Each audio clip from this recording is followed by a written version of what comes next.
Hola queridos amigos, ¿cómo están? Bienvenidos nuevamente a estas charlas que estamos realizando sobre hermenéutica y ministerio.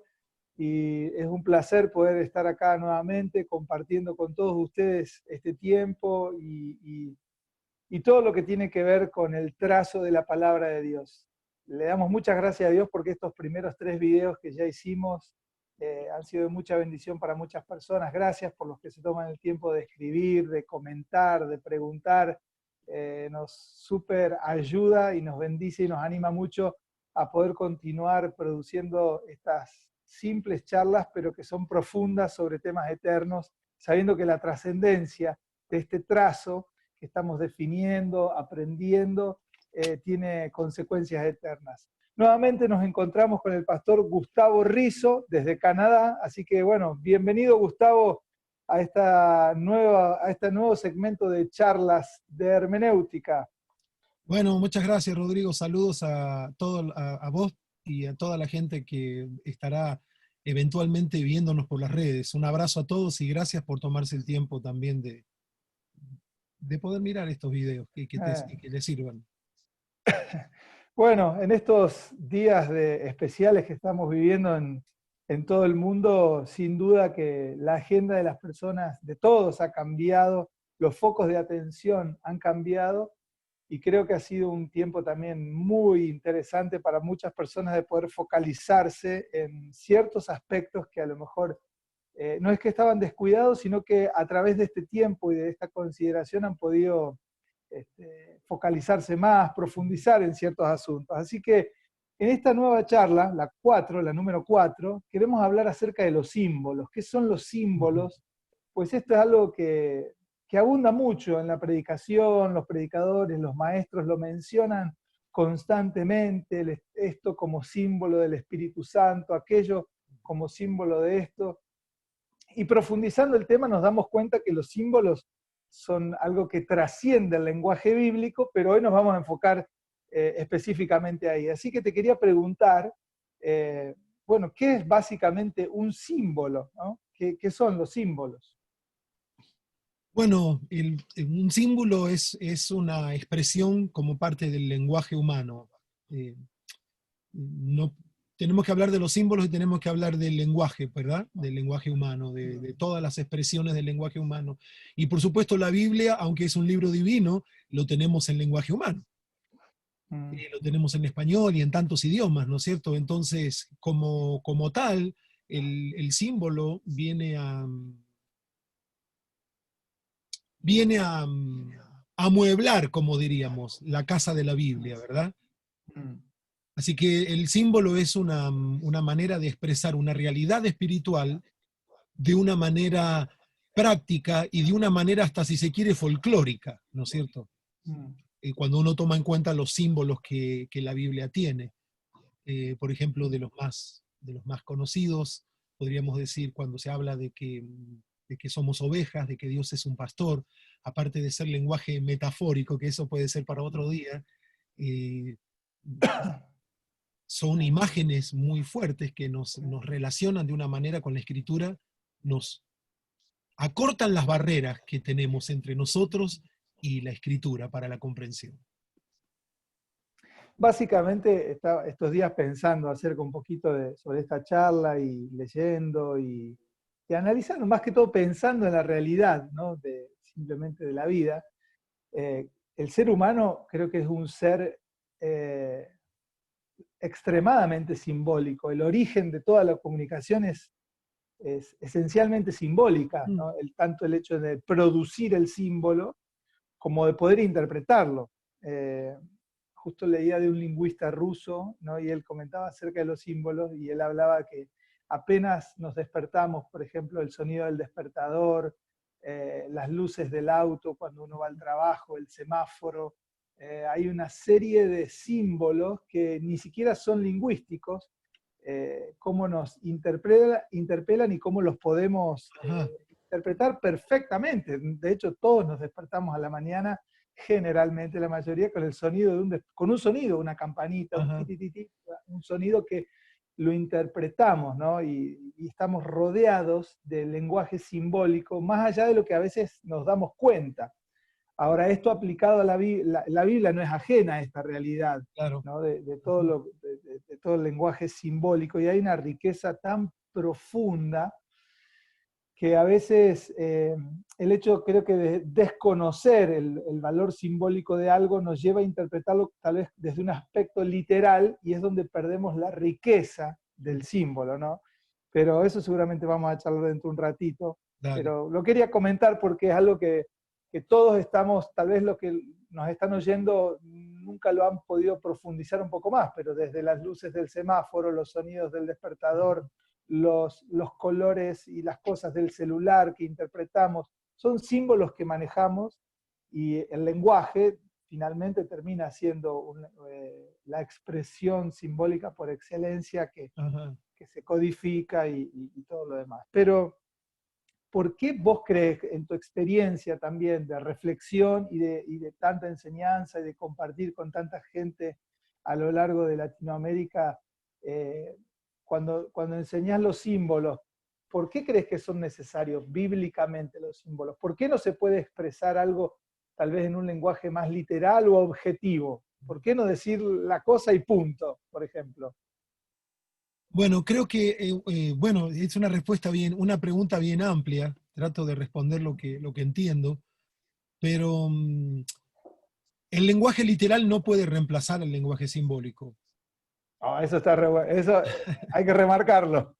Tal vez queda como resonando, pero sería Puede bueno que ser. lo... Sí.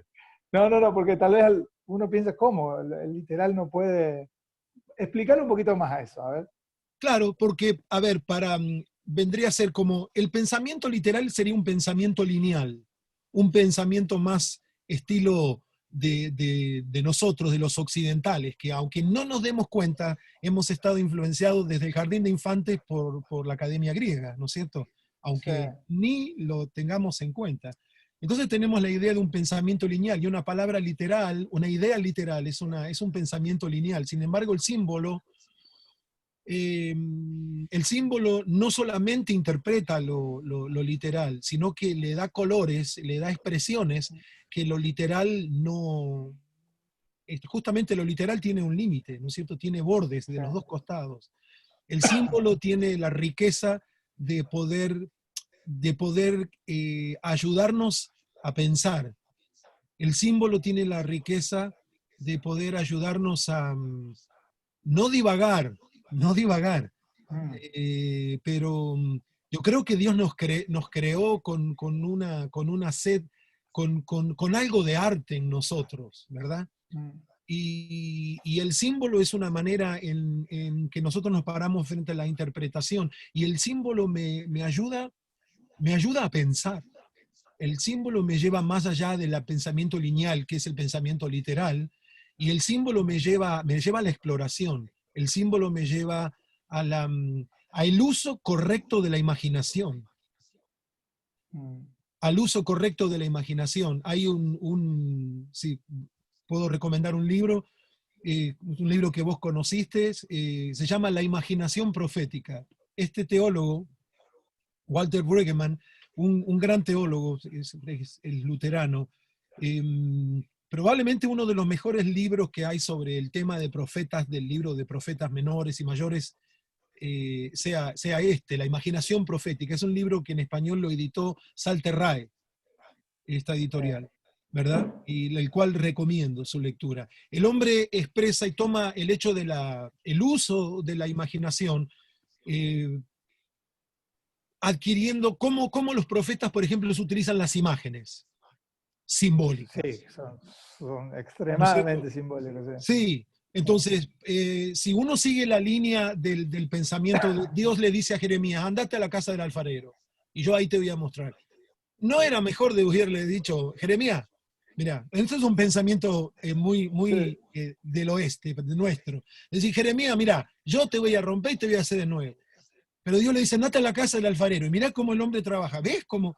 Entonces, yo creo que la mente es tan plástica que cuando nosotros recibimos la comunicación por medio de símbolos, no simplemente de manera literal, sino por medio de símbolos, tenemos una capacidad de absorción mucho más, es decir, somos mucho más absorbentes, somos mucho más permeables a que la comunicación se haga entendible para nosotros, o que podamos encodificar lo que el otro, como se habla en comunicación, ¿no es cierto?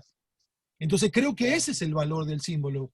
Eh, el- y el símbolo tiene una riqueza, creo que el símbolo tiene una riqueza extra en cuanto a que el símbolo, mientras que una frase literal, por ejemplo, salgamos por un momento de las escrituras, que obviamente es nuestro tema principal, pero salgamos por un momento las escrituras. Una canción, ¿cómo interpretas una canción?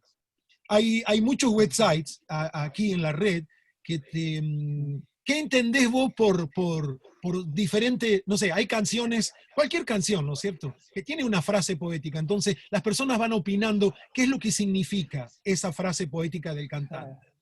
Y aunque la Biblia no es un libro para que cada uno diga lo que quiere, pero todavía tenemos una libertad para el uso redentivo de nuestra imaginación, de poder utilizar el símbolo para expandir el significado y que no simplemente quede en una expresión literal.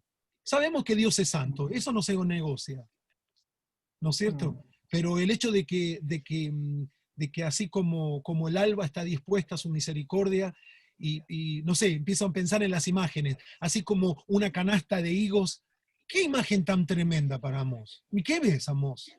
¿No te diste cuenta de las preguntas que Dios le hace? Dios le pone los símbolos adelante y luego le pregunta, Gustavo, ¿qué ves? Señor, veo higos. ¿Y cómo están esos? Y están tan repasados esos higos. Entonces, hay una interpelación, como vos decías recién, entre Dios y su profeta, y Dios le está preguntando, ¿qué ves? Y no, y veo esto. ¿Y qué ves? Estoy pensando en Amós ahora, por ejemplo. ¿Qué ves? Se ve una olla. Una olla. ¿Y cómo es eso? Sí, es una olla que está caliente, ¿no es cierto? Veo esto, veo aquello. En Jeremías, el juego de palabras, cuando en Jeremías capítulo 1, y toda la riqueza que el símbolo trae, la posibilidad de que nosotros sigamos explorando la misma palabra y no ya, eh, como diría un teólogo argentino, cancelarle el sentido simplemente por haberlo leído de una vez. Eso es muy interesante porque tal vez el pensamiento de las personas que nos están escuchando por primera vez o que se van topando con estas líneas de pensamiento, no líneas de pensamiento, sino con el sentido de estas realidades que están en las escrituras, tal vez el pensamiento ingenuo es creer que el sentido de las escrituras ya está determinado literalmente por el valor de las palabras, ¿no?, que se usan. Y las escrituras, no solo las escrituras, sino que Dios en su revelación apela al símbolo para poder otorgarle sentido a su revelación y valor a la revelación en la vida de las personas. Así que tal vez para algunos es un poco frustrante porque la expectativa puede querer ser como leer un prospecto de un medicamento, ¿no?, donde está todo específicamente indicado los miligramos, y las escrituras no es un tipo de texto de estilo farmacológico, de lo que viene en la cajita de remedios, donde no hay tal vez tanto lugar a la interpretación. Y creo que ese es el valor puede ser un peligro del lenguaje simbólico, pero es precisamente su riqueza, ¿no? Porque considero que el lenguaje simbólico es lo que nos permite entrar en situación, que a través de nuestra red de experiencias, el símbolo apela a toda la experimentación de la vida para poder apreciar el peso y la dimensión de esa revelación, ¿no? Creo que era el otro día que hablábamos acerca del Salmo 1, por ejemplo, ¿no? Correcto. Claro. Si la verdad del Salmo 1 tuviera que ser expresada de manera literal, creo que todo redundaría en una abstracción tan abstracta, valga la redundancia, que perdería significado para la inmensa mayoría. Sería un lenguaje que tal vez solo muy pocas personas pudieran entender. Sin embargo, esta descripción del justo como un árbol plantado junto a un río, que está verde, que da fruto a su tiempo, todos lo pueden entender. La imagen Ajá, transmite una verdad que a todos nos permite ubicarnos en ese lugar, en esa correcto. situación. Vos fijate, qué tremendo el Señor, ¿no? Qué tremendo, porque aún se apela a los sentidos, el símbolo apela al gusto. Sí, La palabra es dulce como la miel. miel. Probad, gustad y ved que es bueno el Señor. Es decir, no simplemente el símbolo apela a la interpretación craneana, digamos, Sí, que de otra forma sería más un código civil y penal que un libro espiritual, ¿verdad? Si las verdades sí, estuvieran simplemente en una manera de lista, pero aún la experiencia a la que Dios quiere llevar al creyente es una experiencia hasta que involucra eso hasta sensorial, si se quiere. sí, ¿Sí? Sentimos la totalmente. presencia del Señor. ¿Cómo expresás eso? Sentimos la presencia, sentimos el gusto de la palabra del Señor. Ezequiel se tiene que comer el rollo y le sabe dulce, ¿verdad? Entonces, fíjate cómo los sentidos, cuando simbólicamente ese pasaje que es tan tremendo, cuando Jonatán estira la punta de la lanza y se lleva la Sí, lanza a la boca y dice que sus ojos, ya vieron, sí. sumamente gráfico, Ah, sí. eso es un dibujo. Ese es un dibujo, ¿verdad? Sus ojos se le abren, recobra la fuerza, recobra la visión. Entonces, bueno, ¿cuánto se puede predicar de eso?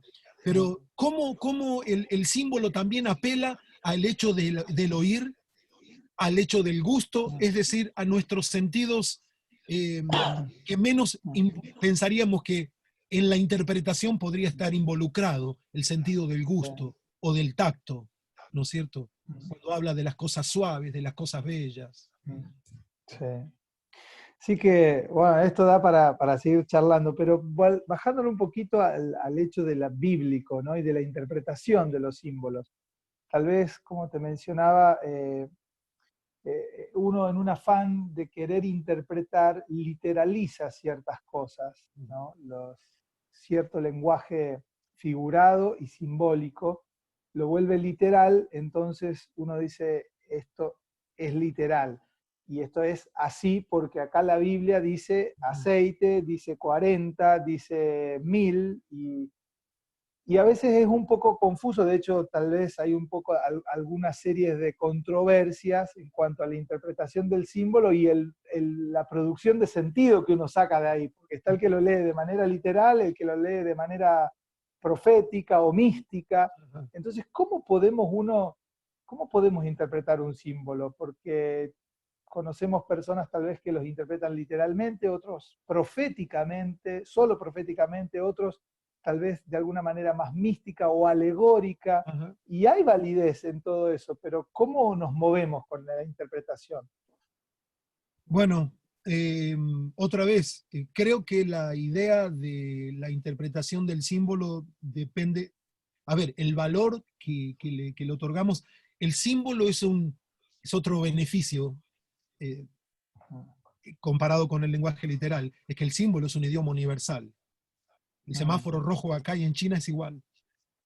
Pero hablando bíblicamente, cómo abordamos el entendimiento de un símbolo, yo creo que el contexto nos tiene que dar, el contexto no tiene que dar el sentido del símbolo, porque la Biblia, como creo que hemos hablado en otra ocasión sobre el tema, la Biblia no es un diccionario, no es un libro de definición de términos.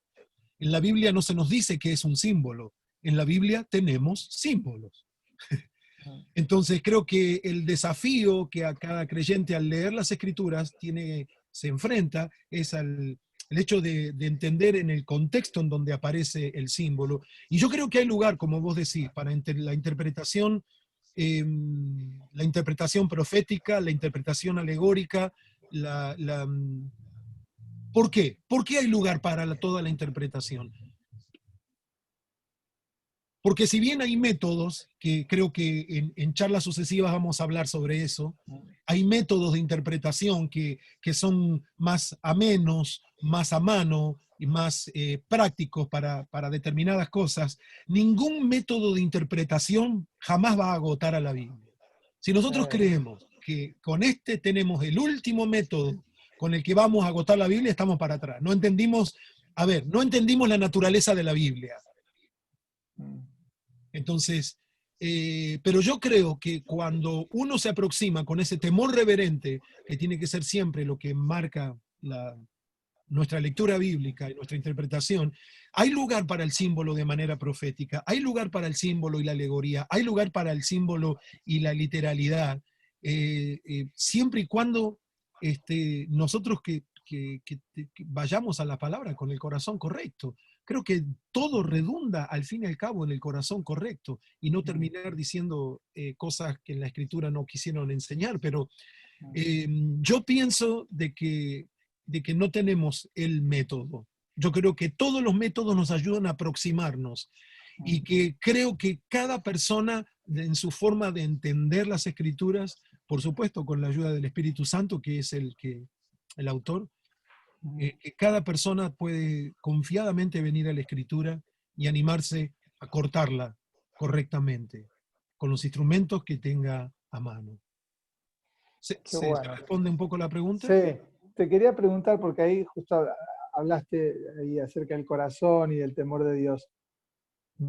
Te quiero pedir que así como una serie de tips, de principios o de pasos que te vengan ahora a la memoria, es decir, a la hora de interpretar un símbolo, porque estaba pensando esto a la luz de lo siguiente: los símbolos, si bien son universales, no siempre el significado mantiene la universalidad. Ajá.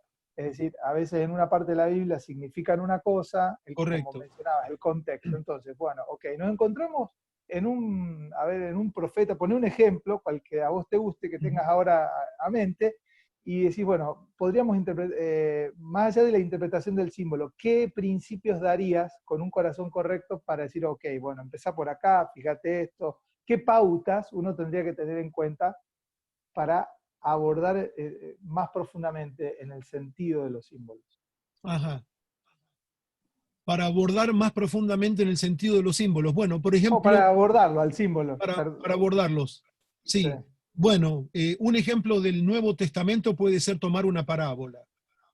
Ajá. Las parábolas son ricas en imágenes simbólicas, ¿verdad? La mujer pierde una moneda y se vuelve loca para encontrar esa moneda y tienen que encontrarla y tienen que encontrarla. Entonces después dice el Señor, bueno, es una moneda que se pierde, ¿cuánto vale la moneda que se pierde? En ese mismo contexto aparece las 99, dejó en el aprisco, ¿no es cierto? Y se fue a buscar la oveja perdida. Ok, y después aparece el hijo. Entonces vemos que hay una coherencia en relación a lo que se pierde. ¿Qué es lo que, aparte sin entrar en lo que es una parábola, ¿no es cierto? Quizás no es el tema para hoy porque es tan rico el tema de la parábola que creo que te recomiendo que se merece una charla. Sí. Pero el hecho de todos los símbolos, a ver, es una moneda. ¿Y qué representa una moneda? Nosotros tenemos que empezar a pensar qué es para nosotros, qué es una moneda. A ver, una moneda que se pierde. Bueno, bueno, ahora ya quizá la moneda, de acuerdo a donde viva la moneda, no vale nada. Pero nosotros acá tenemos moneda de $2, ¿viste? A ver, yo tengo una acá. Y se me pierde, yo te aseguro, se me pierde una moneda de $2 y doy vuelta a todo. Aunque no es mucho, pero son $2. Con esta moneda me compro un café y me sobra, ¿no es cierto? Entonces, pensándolo, esto es un símbolo, esto vale, yo con esto, ¿sí? Simbólicamente, yo me compro una taza de café, literalmente. Entonces, cuando nosotros nos encontramos delante de los símbolos, tenemos que tener una lectura bíblica intencional. Es decir, ¿a qué me refiero con esto? Me siento a leer y me siento a hacerle preguntas al texto. A ver, explica un poquito más eso, dale. Claro.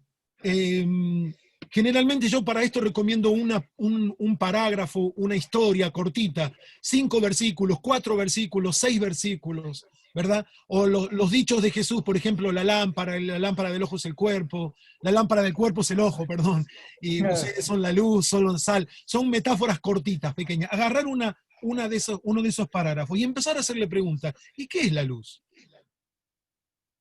¿Y qué es la sal? ¿Y qué es una moneda?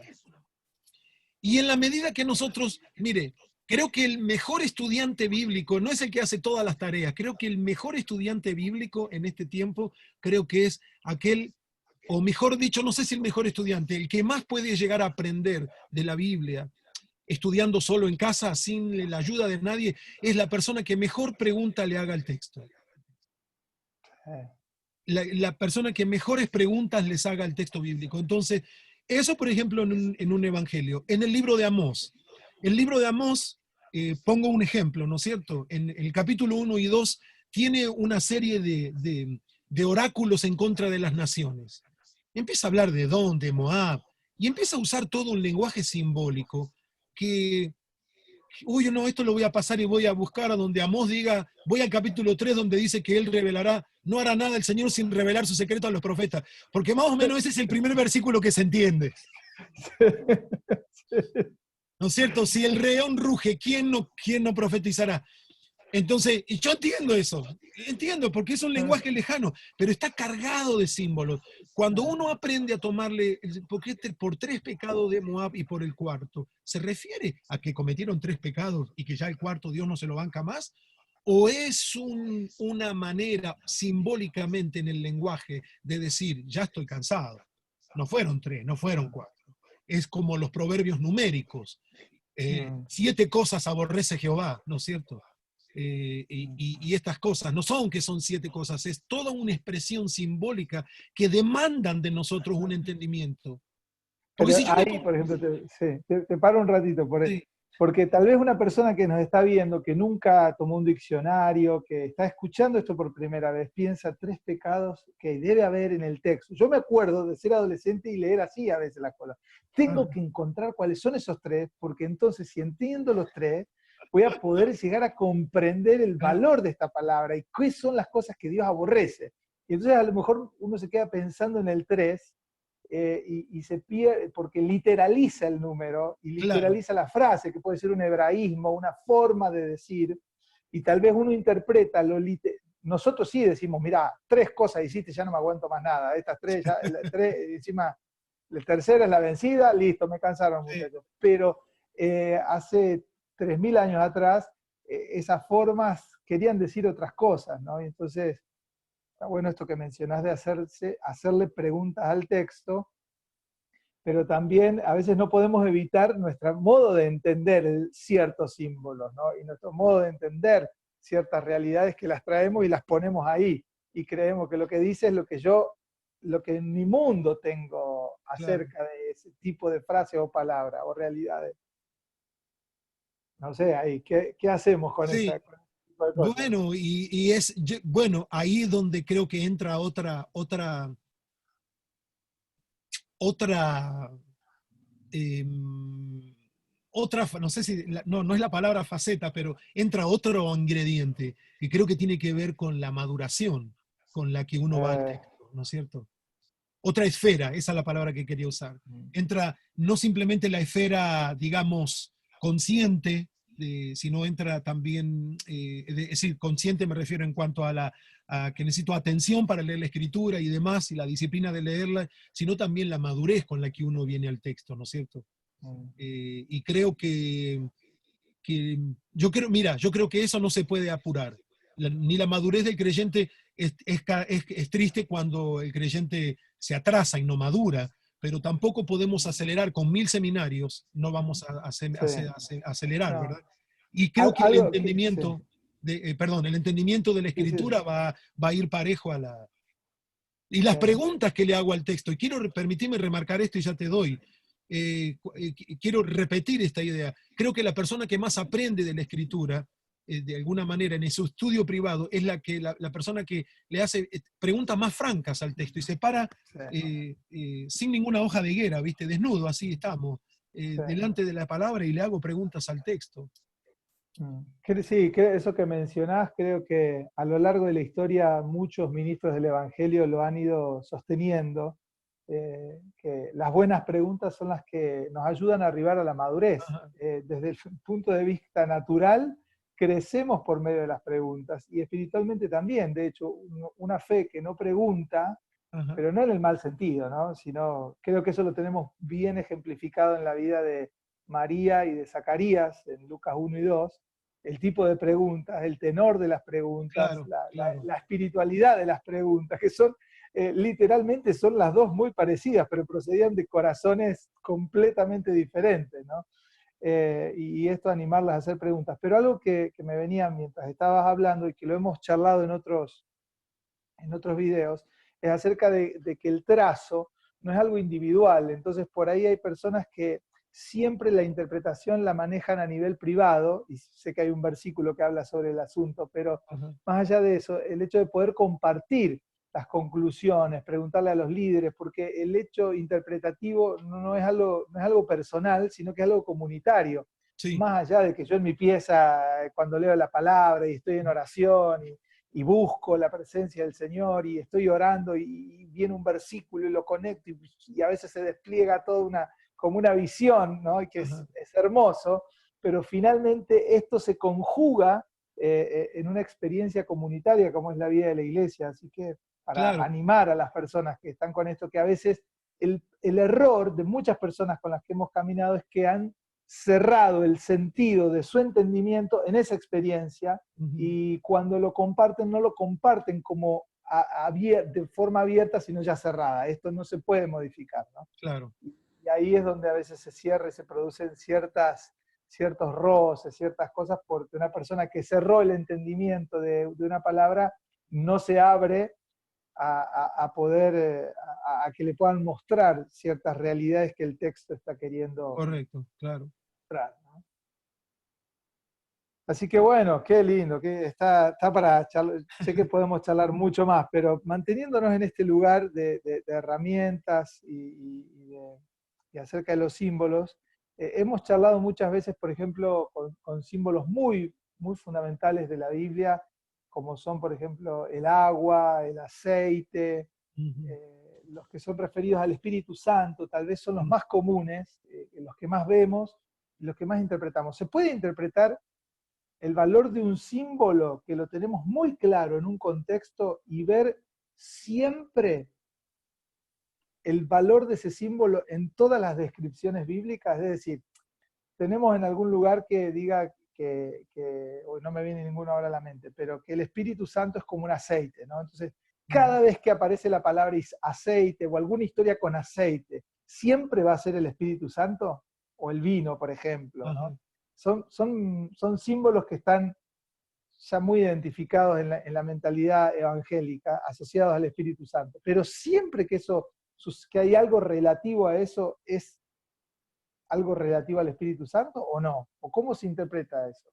Bueno, es esa justamente esa es una de las, bueno, no sé si la palabra es, pero es como una ambigüedad, una trampita que el símbolo tiene, porque el símbolo no tiene un significado fijo. Mm, Entonces, aunque, por ejemplo, el tema del el aceite, el vino, el fuego, símbolos del Espíritu Santo, sería muy terrible pensar de que si la paloma, que es el símbolo del Espíritu Santo que vino cuando Jesús se bautizó, sería muy terrible pensar de que Noé tenía el Espíritu Santo metido dentro del arca y lo soltó, ¿no es cierto? Eh, entonces, creo que tenemos que utilizar el valor del símbolo, pero dentro de un marco contextual. Por ejemplo, no siempre va a significar lo mismo. Un ejemplo que es muy llamativo, a mí me llama la atención porque es justamente lo diametralmente opuesto, y es, por ejemplo, el símbolo del león, que nosotros creemos, sabemos que la Biblia dice que Jesús es el león de Judá, y también la Biblia dice que Satanás anda como un león rugiente.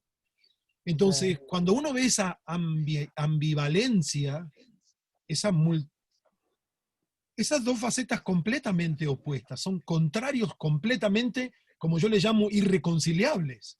No es que un símbolo y el otro significado es algo cercano, algo parecido. No, fíjate de que es un extremo y es el otro. Entonces tenemos que poner atención en la parte de la historia bíblica donde el símbolo aparece.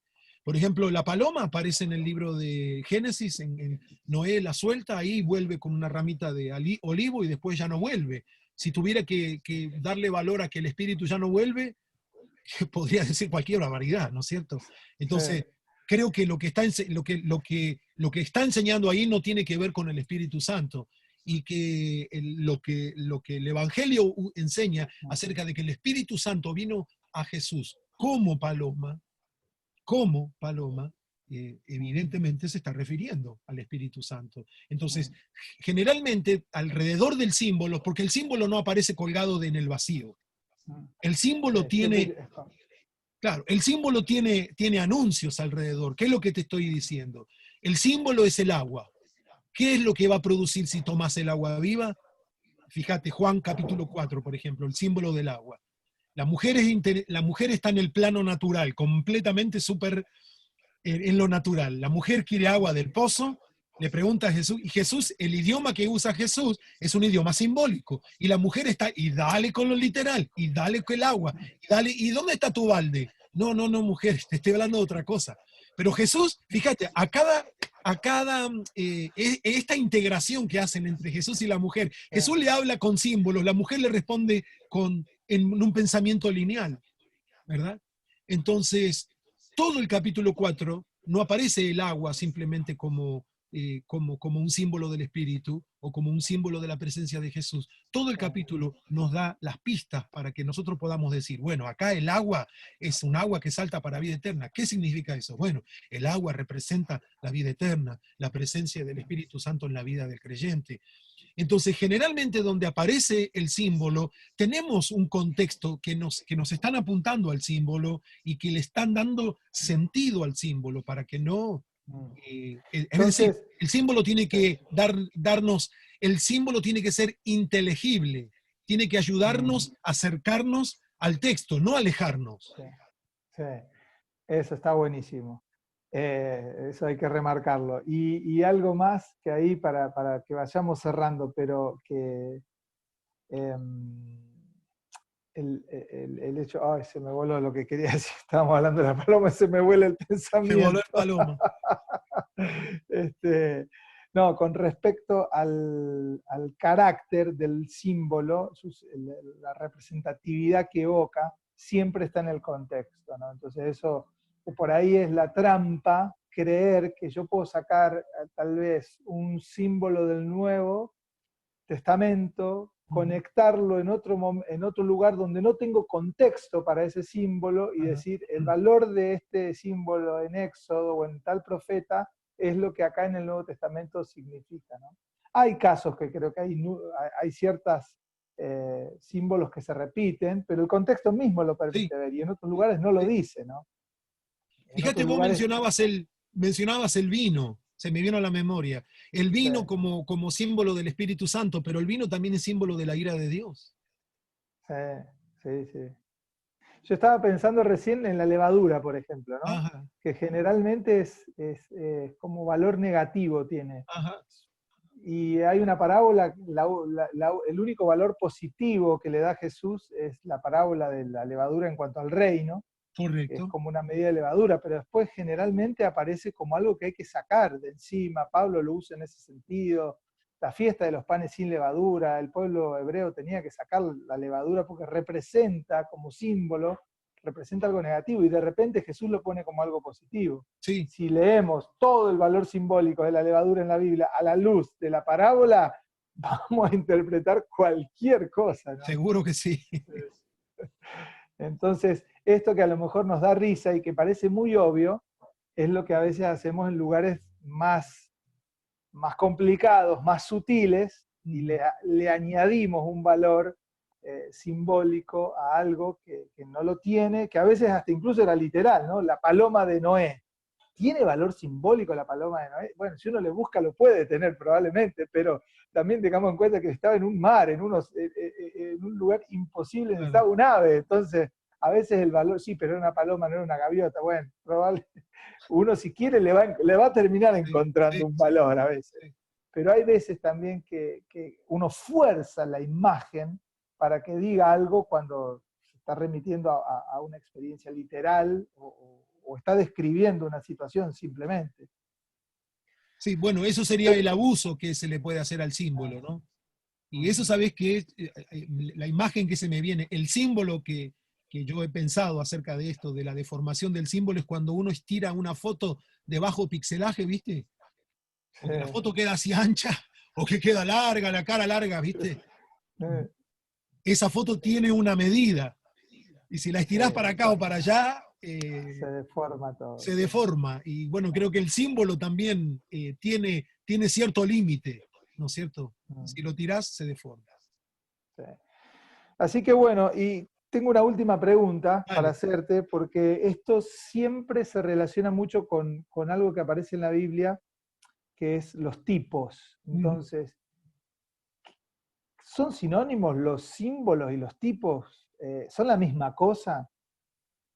No son la misma Básicamente cosa. Ajá.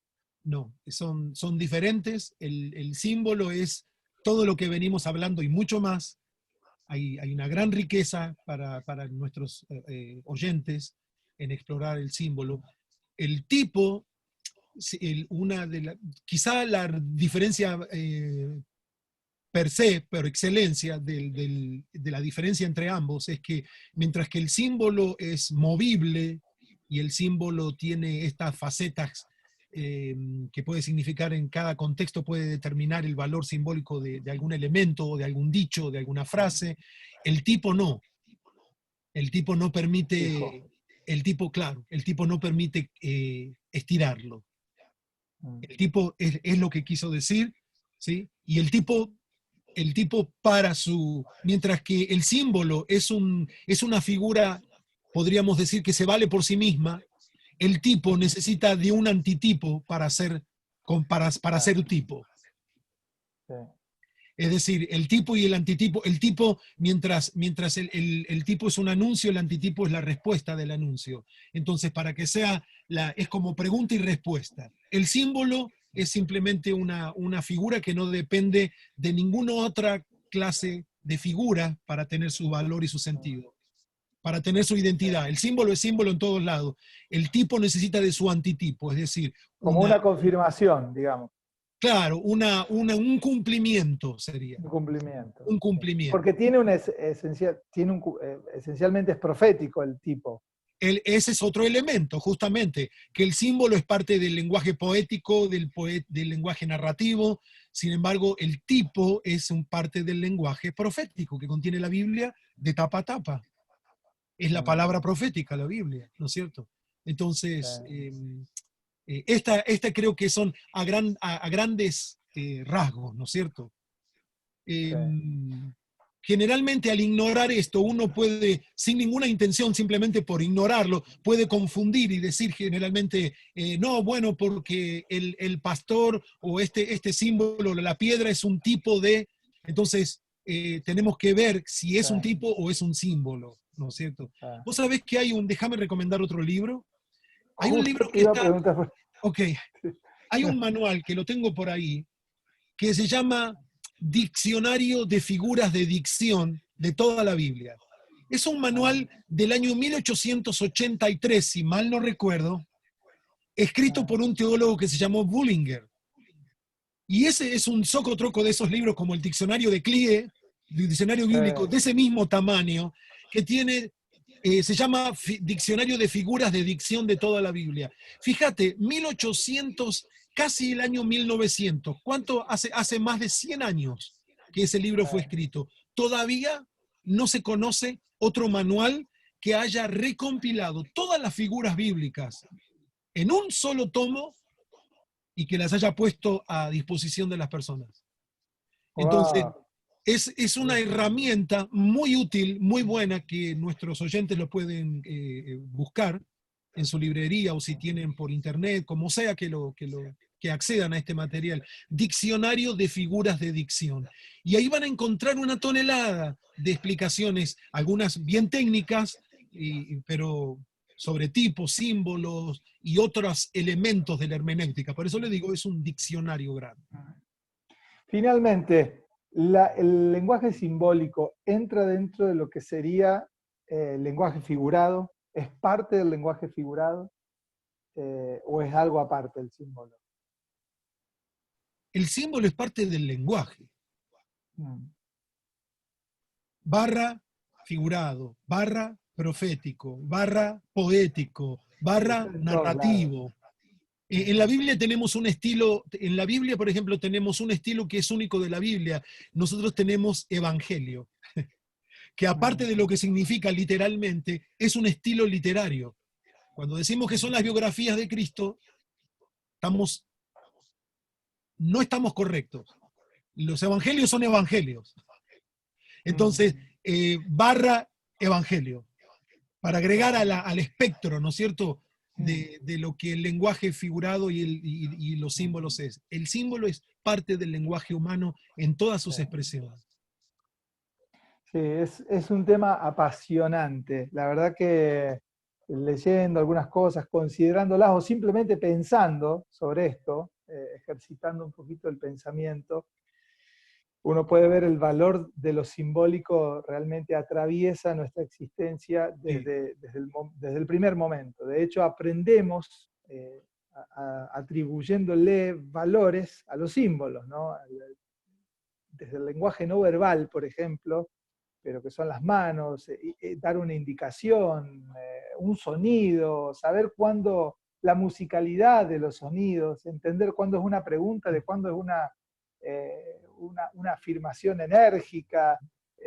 Todo eso es un símbolo al que se le cerró, se le determinó un sentido, pero es riquísimo, o sea, es apasionante el estudio de los símbolos y creo cuando bíblicamente podemos entrar en situación, digamos, podemos entrar en la percepción, en esa dimensión del gusto que tiene la verdad, ¿no? La verdad que a veces la abstraemos y la pensamos tal vez como una revelación de laboratorio, pero que se expresa y es Dios el que lo inicia esto, no es ningún ser humano el que lo generó, el que lo buscó, el que lo produjo, es Dios expresándose de esta Sí. manera, utilizando este recurso para que nosotros podamos entenderlo. O sea que no es que no quedaba otra, no es que había otra posibilidad, es este el recurso a través del cual la expresión de sí mismo, de Dios, la autorrevelación de Dios se da a conocer en un lenguaje lleno de símbolos que le permite a la persona corroborarlo por medio de sus experimentaciones, ¿no? El hecho de gustar, de tocar, de haber percibido el mundo, nos da una serie de percepciones que quedan en nuestra memoria y que llenan de códigos y de significado esas experiencias, y que son las que Dios apela para que podamos comprender y hacer nuestra la experiencia de su realidad. Así que bueno, muchísimas gracias Gustavo por esta charla, por Bueno, este tiempo. No sé si querés agregar algunas cosas más. Estamos charlando y de estaba forma muy pensando, libre. ¿sabés qué estaba pensando? Suponete que no existiera el lenguaje de los símbolos, el Apocalipsis, por ejemplo. Tendría 2 páginas, ¿no es cierto? Sí. Tendría capítulo 1 y 1. Yo me llamo Juan, estoy en tal lugar y... Claro, y ya se terminó. Sin embargo, fíjate, hace 20 siglos que venimos tratando de interpretar, y esta es la escuela correcta del Apocalipsis, y esta es la escuela, y estamos interpretando las mismas imágenes y dándole diferentes significados a las mismas imágenes. ¿Te das cuenta cómo el lenguaje simbólico hace que esta fuente sea inagotable? Sí, sí, La es Biblia tremendo. es una fuente de revelación inagotable.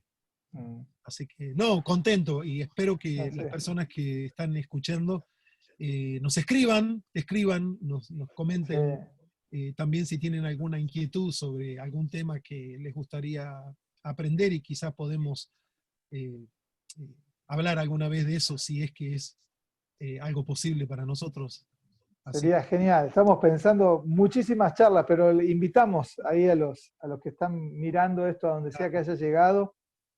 Siempre estamos produciendo este tipo de materiales no con el fin de agotar el tema. Sabemos que no estamos agotando este tema, no lo estamos haciendo exhaustivamente, no es lo que perseguimos siquiera, pero sí poner en consideración de un montón de personas, especialmente con aquellas que caminamos en nuestros contextos latinoamericanos y en otras partes del mundo, con personas hermosas con las que compartimos la vida y el amor al Señor, animándolos también a crecer, a profundizar en la palabra y que esto sea Amén. como un disparador, ¿no?